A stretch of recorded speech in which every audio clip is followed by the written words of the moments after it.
wabarakatuh. Nama saya Lisa Dwi Sakira dari kelas R1G. Yang pertama saya jelaskan yaitu mengenai sumber-sumber hukum Islam.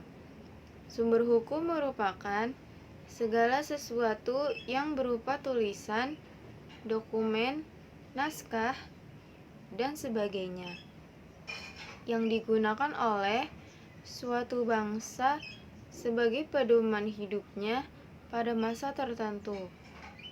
Dalam ajaran Islam, terdapat sumber hukum pokok yang menjadi pedoman atau rujukan bagi umat Islam.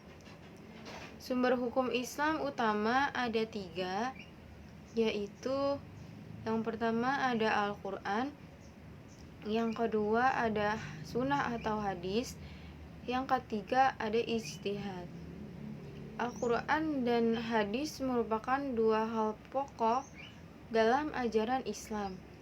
Keduanya merupakan hal sentral yang menjadi jantung umat Islam. Sunnah dari segi etimologi adalah perbuatan yang semula belum pernah dilakukan, kemudian diikuti oleh orang yang lebih baik, perbuatan terpuji maupun tercela.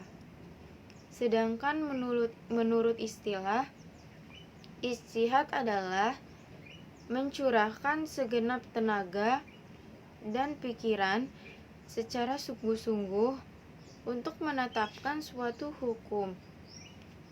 Ijtihad dapat dilakukan ketika suatu masalah yang hukumnya tidak ada di dalam Al-Quran dan hadis. Yang kedua, mengenai politik dalam Islam.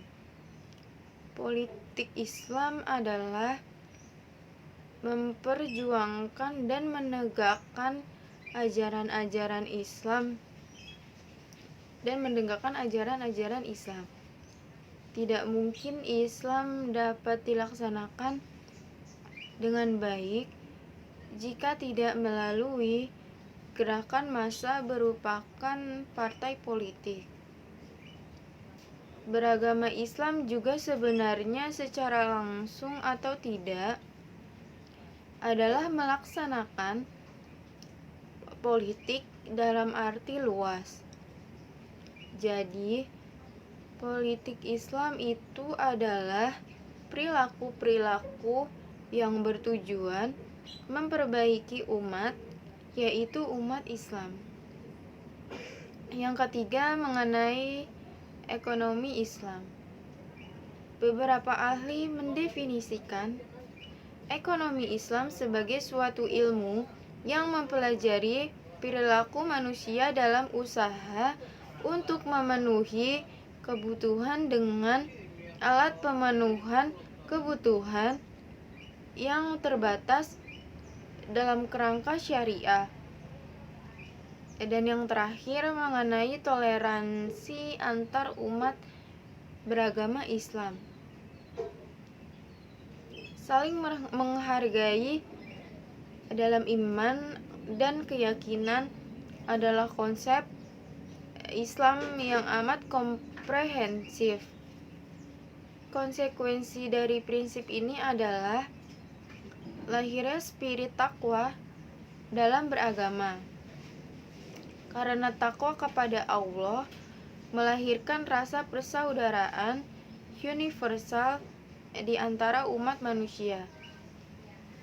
Abu Ju'la dengan amat menarik mengemukakan semua makhluk adalah tanggungan Allah dan yang paling dicintainya adalah yang paling bermanfaat bagi sesama tanjungannya. Sekian dari saya. Wassalamualaikum warahmatullahi wabarakatuh.